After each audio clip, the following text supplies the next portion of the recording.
Hello and welcome to Business Finishing School. Let your business brain finish what your entrepreneurial heart started. Our catalyzing statement is a successful entrepreneur inside of every business. Enjoy this module. Welcome to Module 11, the Stop Doing List. How the ability to say no can transform your business and your life.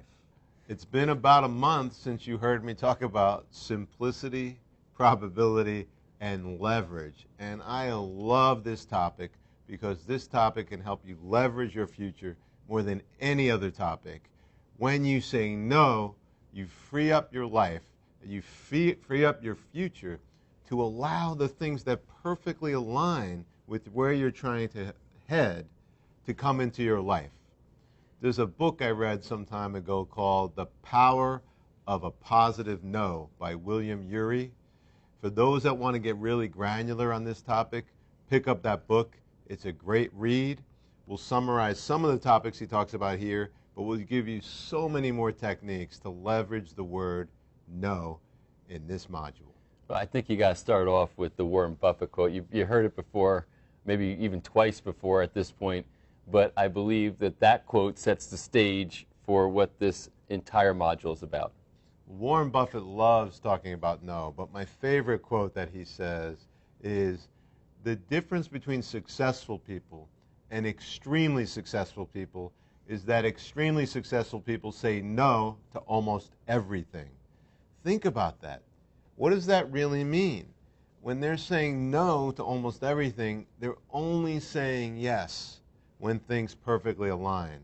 Something else Warren Buffett said, which is pretty interesting, is, and you'll find this in the book, The Power of a Positive No, he says, you know, the secret to being a billionaire, and I know many of you don't aspire to be a billionaire, and I wouldn't expect that you would aspire to be a billionaire, but you do want to have a life of simplicity, leverage, and probability.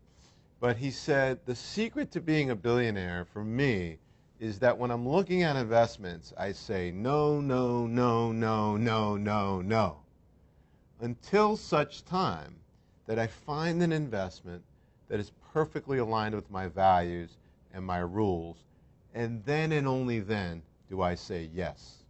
You've often heard us talk about being addicted to yes, and unfortunately, the average business owner is addicted to yes. You learned in the last module about how to find the 5,200 percenters.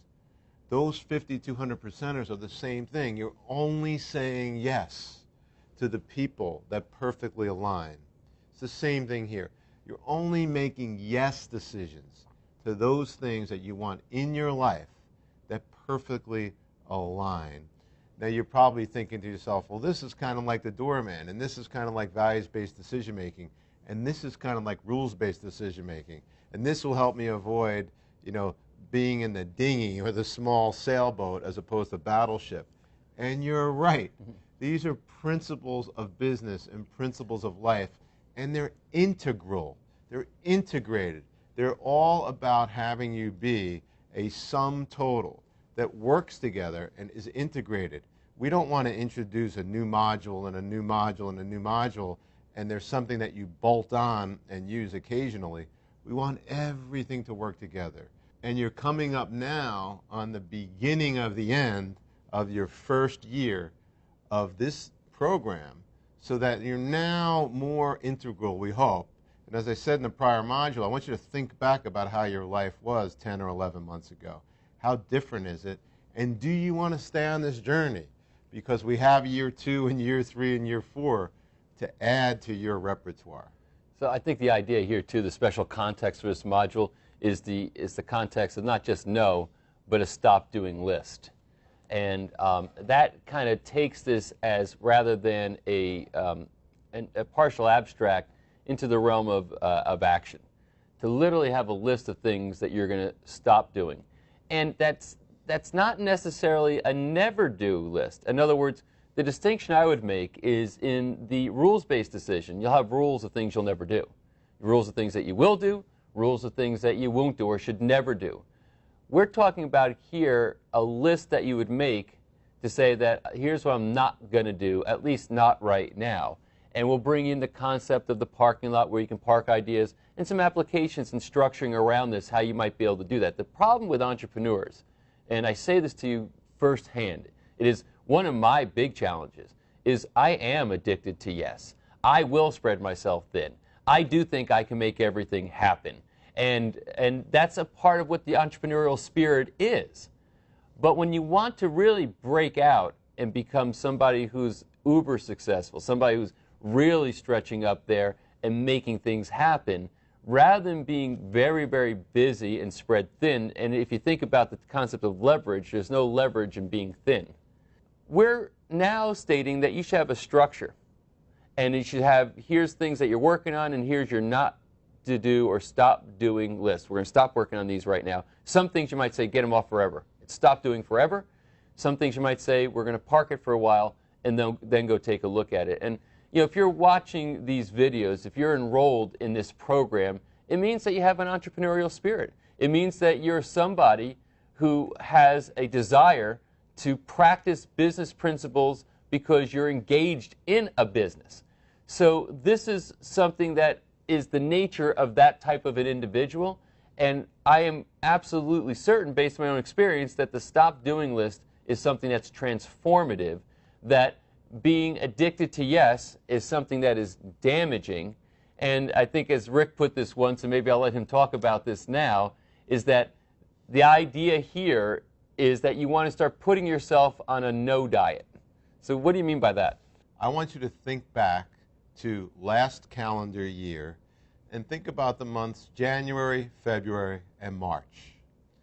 Do you think, as you sit here right now and you think about last year, January, February, March, not this year, last year, let's imagine, if you would, that in those 90 days you said no to everything new. You went on a no diet. In other words, you just committed to your 5 business objectives and your 5 personal objectives, and you said no to everything else. You had your rhythms, which are in place at the beginning of the quarter. You had your calendar, you had your rhythmic events, you had your objectives, but you said no to everything. As you sit here today and you think back to that 90-day period, do you think your life would be compromised in any way? Why am I bringing this up? Because often when we talk about people going on a no diet, they go, how am I going to do that? That's crazy. Say no to everything? Like, what do you mean? And they can't even wrap themselves around trying it on, like you would try on an old suit. Just try it on. Because we want you to go on a no diet. We want you to say no to everything that doesn't fully align with who you are, where you're headed, and what your objectives are. Period. And who you are is a list of your values. And where you're headed is your catalyzing statement and your purpose for your business and other elements. But the fact of the matter is, until you can learn how to say no to almost everything, you will not understand how to achieve leverage. You will not understand how to have simplicity. And you will not understand how to have that probability that those other 2 words will bring into your life. So, think about it from this perspective. Emerson once said that wealth, by definition, is making sure that what you have as income is higher than what you have as outgo.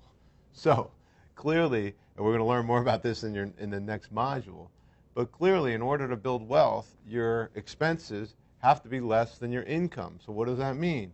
You have to say no to buying things. When people are buying things, I want you to think about this. When you're buying it, you're about to acquire something, you have to say to yourself, will this item matter in 1 year? And 9 times out of 10, it won't.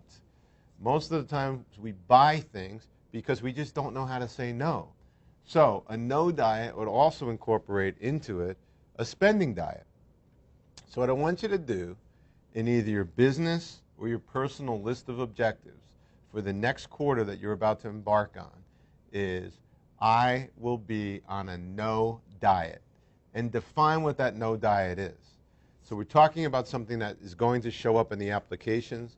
We're going to talk about this a little bit more in the implementation guide. But the bottom line is, I want you to start wearing like an old suit. Just try it on. Get used to it. Saying no to everything new. And as Patrick said, the blinky shiny. We all want the blinky shiny in life.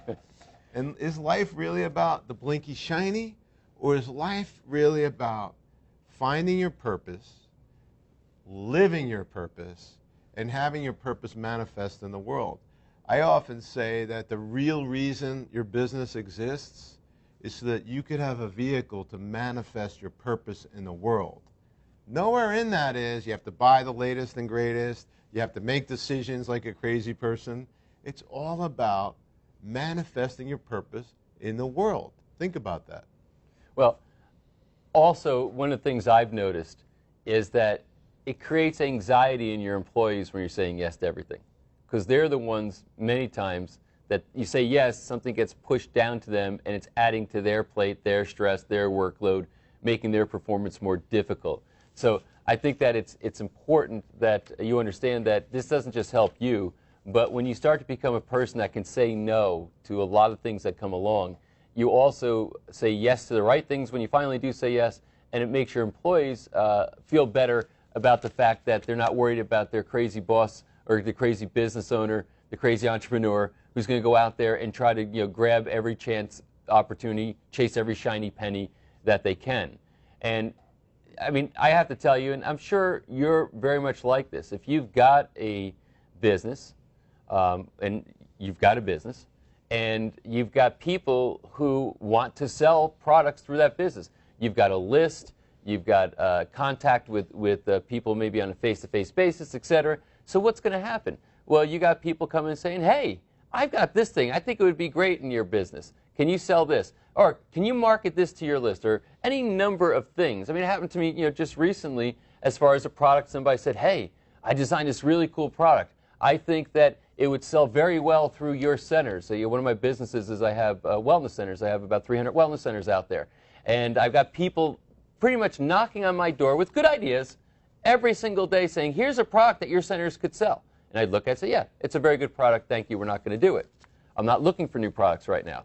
Well, look at the opportunity. Look at the money you can make. Look at the money they can make. Look at blah, blah, blah, blah, blah. And yeah, and they're shiny red, shiny pennies. They blink, red lights, whatever they might be. But the bottom line is there's a certain amount of projects we do in a given range of time, and I don't add anything to that anymore, which makes my life a lot easier. I don't labor over it because that's a lot of times, maybe at first like the withdrawal, it's like a drug. You're being addicted to yes, you're kind of withdrawing from a drug. So maybe in the beginning it's like you shake a little bit and your palms sweat when you want to start saying no to something that looks really, really good. But over time, it's a very empowering experience. And obviously, we could try to beat it to death, I think, in over and over again as far as just say no, just say no. And I think you're getting the idea, but we're talking it down because this really becomes something that's not a concept, but something that is just a cellular experience for you. And it comes with experience. It doesn't, some people maybe they flip the switch and say, okay, that's who I am now. I believe it's more of a transitory phenomenon from my own experience as far as when you start to objectively live this as a principle, suddenly you have to kind of remind yourself at first until you become the habitual person that has a stop doing list, a not now list, who knows how to go on a no diet, who's no longer addicted to yes. One of the things I noticed when I did sit down with the billionaires is that they really did understand this at a cellular level. They understood that life isn't about chasing things. It's about getting clear on your purpose and then manifesting that purpose in the world. I want to introduce you to another concept.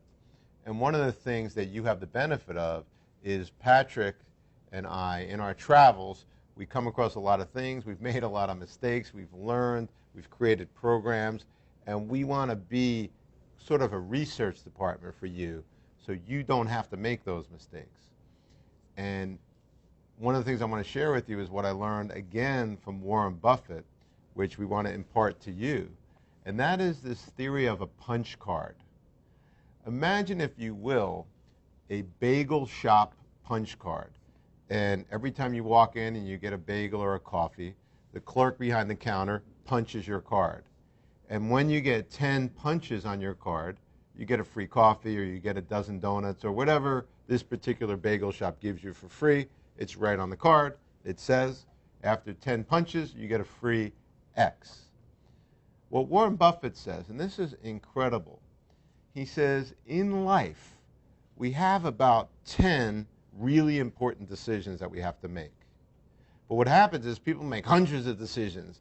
But what if you only had 10 really important decisions that you had to make in your life? In other words, from now until the day you die, the universe is only going to give you 10 decisions to make.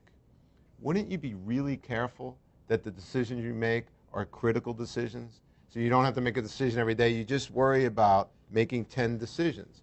So the context that he uses this punch card theory in is in the investing world. Imagine if you only had 10 punches from now until the day you die of investment decisions. You only have 10. So what does that mean? That means that 99 out of 100, you're just going to say, why waste the mental energy on this decision? This isn't a big enough financial decision for me to worry about. Just say no. Imagine in your personal life, if you only had 10 punches on your punch card. You're going to be really careful who you marry. You're going to be really careful when you have children and what important decisions that you're going to help them work through in your life or in their life. You're going to be really careful the business you decide to get into or the business is that business decides to get into.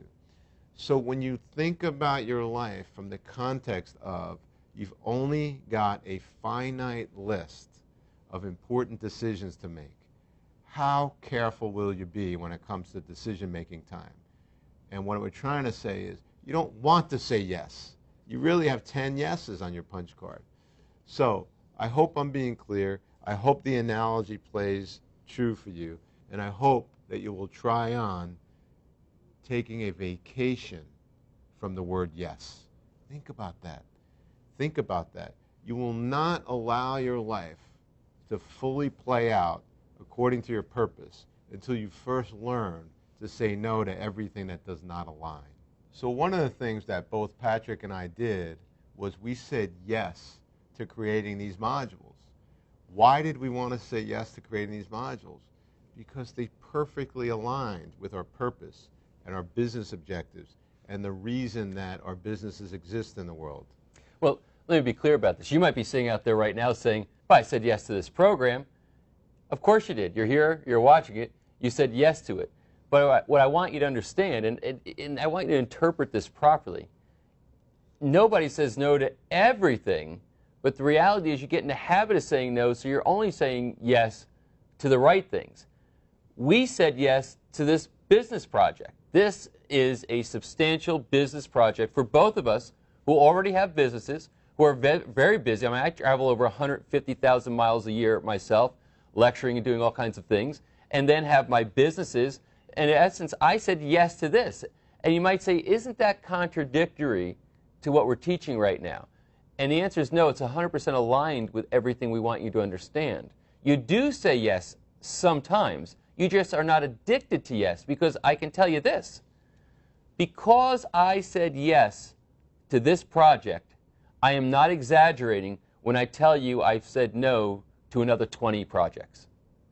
I chose this one. This was the one yes, and the byproduct of one yes is 20 other no's. I've got no shortage of opportunities. Every day I could be saying yes to something.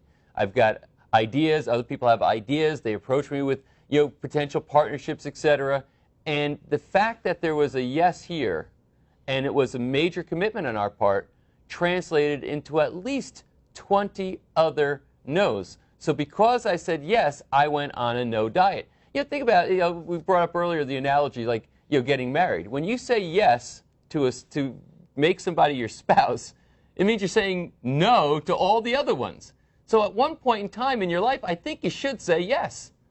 But recognize that saying yes means that there's a package of no's that are going to go with that yes. And that's what we're talking about here. Of course, I think it's a great idea that you said yes to this program, but I'm hoping because you committed in here and you're focusing on and you're leveraging and utilizing it, that there's a bunch of other things that you also could do that you're saying no to, so you get the maximum amount out of this program.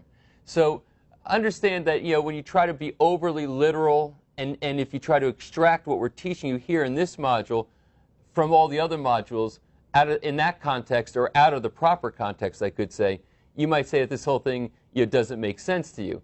But if you look at it in the proper context and recognize that on occasion, yes is the right response, but recognize every time a yes commitment happens, you're going to have to say a bunch of no's to things that you think are not as good an opportunity or not as aligned with your values, etc. Thanks, Patrick. Well, now we're going to move to the application side of this module. Thanks for watching and listening.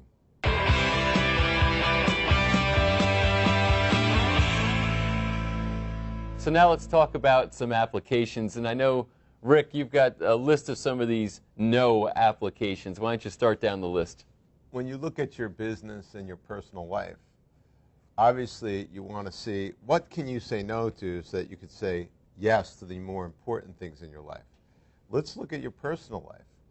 One of the things that my wife and I have done with our family is that we've decided, because of all the electronic gadgets that are around, and I've been inspired by some articles that I've read in the media, that we now have no electronic Sundays.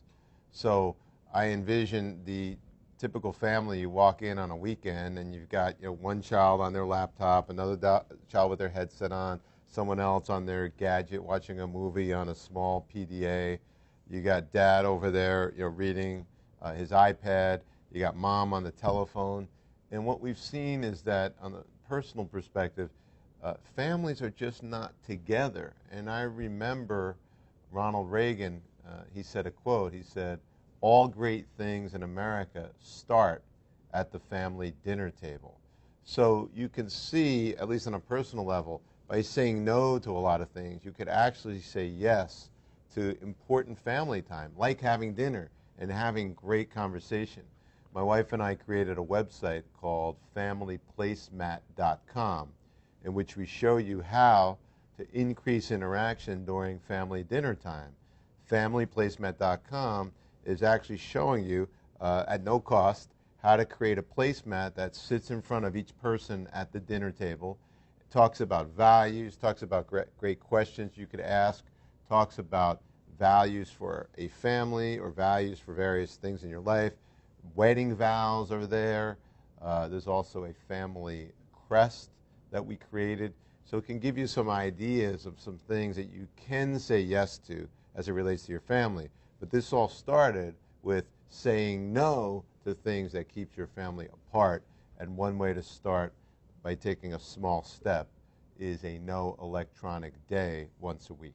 Now, another thing that you promulgate is saying no to impromptu meetings. So what do you mean by that? Well, in a prior module, we talked about rhythms and habits in your life. Having very specific times to talk to the important people in your life. We're talking now about family. So what if with your spouse, and my wife and I do this, we have one important meeting once a week where I keep track of things that I need to talk to my wife about. And on Mondays when we're having our lunch, I just go down the list.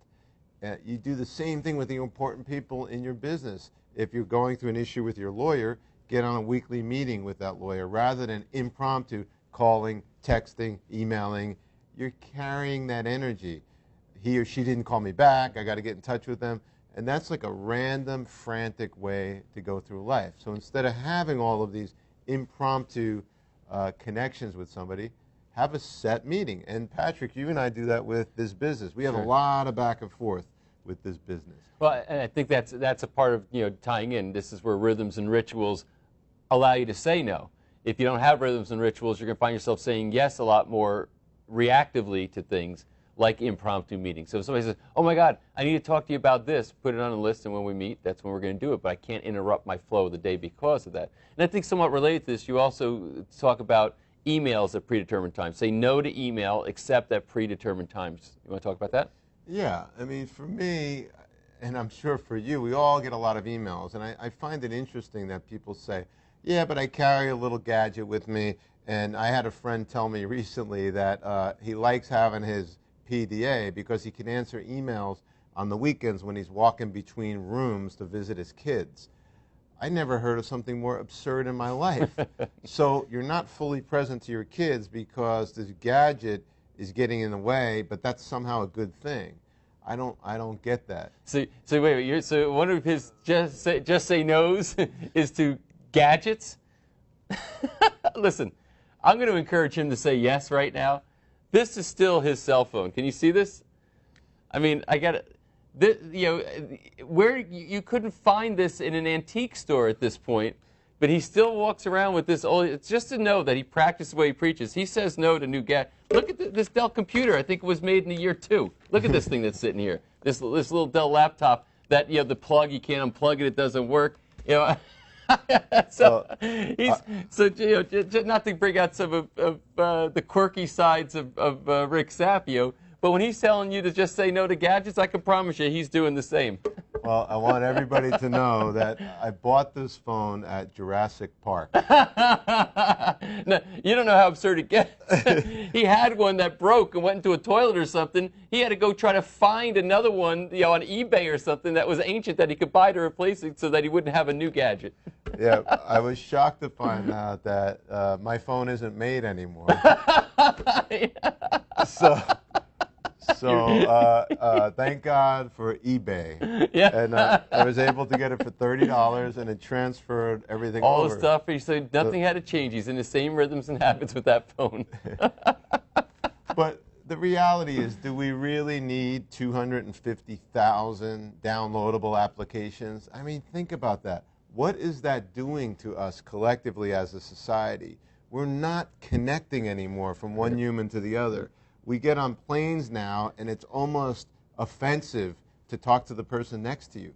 Why aren't we connecting? We're not connecting, in my opinion, because we're not on purpose, because we're saying yes to too many things, because we're not applying some of these rules to our life. I would like to start a movement to get us connected again as humans.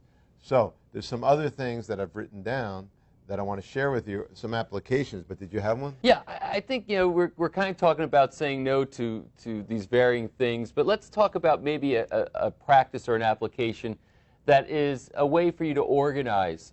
We talked earlier about the parking lot, meaning that a lot of times there's some very good ideas, and now's not the right time, so you need to say no today, but there might be a time in the future where this idea might work. And especially spreading across multiple companies, if you're kind of a serial entrepreneur like I am, where you got more than one business going, more than one project going, what have you, these things really help. So I mentioned earlier in the core of the module about saying having a priority 6 project list. And if you go into Outlook or a similar program, they typically have these to-do lists, and you can make separate files or different files or multiple files and sub-files, etc. But you can organize right in there. And that's where somebody comes up and said, here's a great idea, and if I've got 6 in my project list, well, that's all I'm doing is these 6. I have to say no today to that, but I like the idea enough that I'm going to put it in my parking lot, which is my project list that I'm not working on right now. And right now, I will tell you that if I were to open up that list, it's going to be somewhere around 20 to 30 different potential projects. I didn't say yes to them. I didn't give them a permanent no. I parked them. The same thing is true because I separate projects from tasks, saying that I've got certain tasks that I need to do, and some of them are kind of quick tasks, some of them are maybe more extended tasks, but I can have my things to do today task. And once I have that done every day, meaning my day's not done till this list is cleared off, and then I have a short-term task list, a long-term task list. This is broken down by personal tasks, business tasks, by each business, etc. You can organize it however you want. But the point is this. I've got a task list that I've set out today based on whatever my calendar is for that day. And what happens is somebody says, can you do X or can you call Y? The answer is no. I can't put it on my task list today. I'm fully burdened. And however, if it's something that I need to do, I can put it in the short-term list. And when I clear off my daily list, when I'm making my daily list up for the next day, I can look and say, what's parked there and what do I want to move on to that daily task list? So you start managing basically where you can say no to immediate things that can be parked and be brought to light later. And organizing in that way gives you a sense, oh my God, I'm not missing something that's an important opportunity that might be aligned with my values, etc. It basically says I have a dictated bandwidth that I work from. I focus in there, But if something comes along that I don't want to say no to forever, I can say no today and maybe take another look at it at a later date. I have learned that I personally am at my most effective when I go into my predetermined space, which is my office. Some of you work from home, some of you work in your office, but when I go to my office, which is outside of my home, I believe in separating the energy of my home with the energy of my office, and I don't allow them to cross. That's how I run my life. But I am at my most effective when I go to the office and I look at my most important projects and I tackle 5 things that are related to my important projects. So my important projects are on my Management by Objectives quarterly objectives list for the quarter, and I have 5 business objectives and 5 personal objectives. And we're talking about the power of 5 here.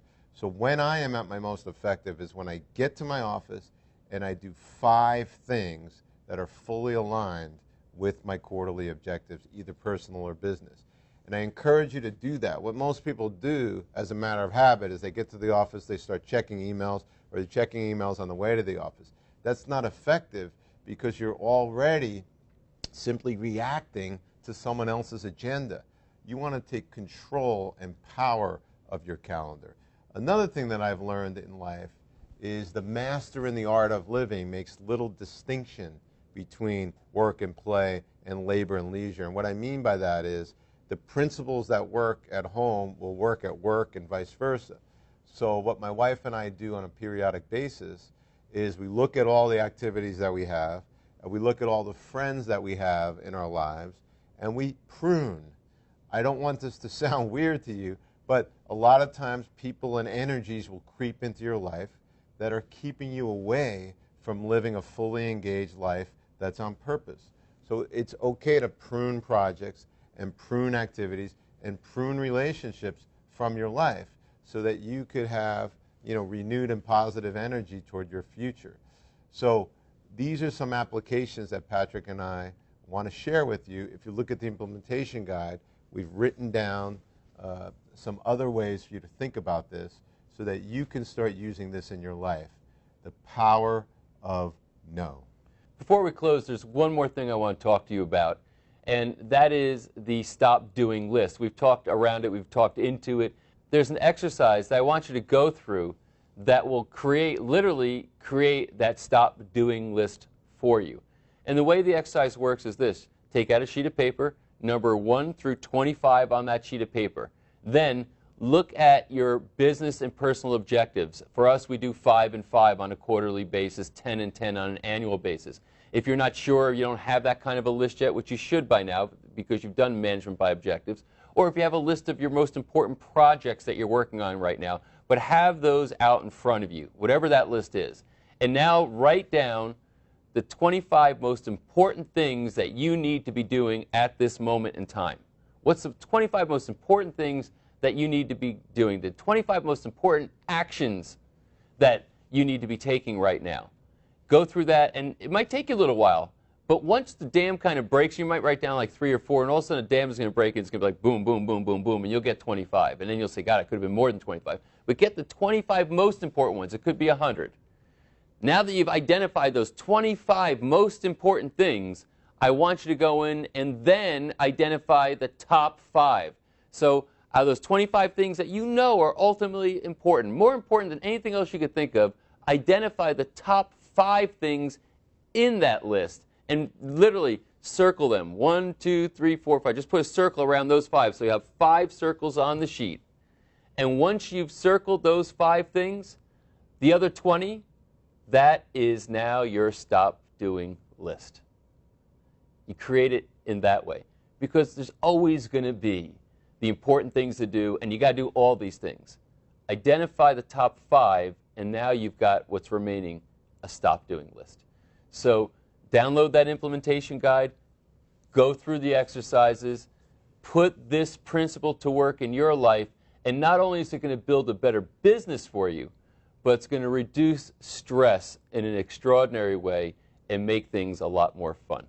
Thanks for watching this module, and we'll see you next month for Module 12. Thank you for watching this module of Business Finishing School. Let your business brain finish what your entrepreneurial heart started.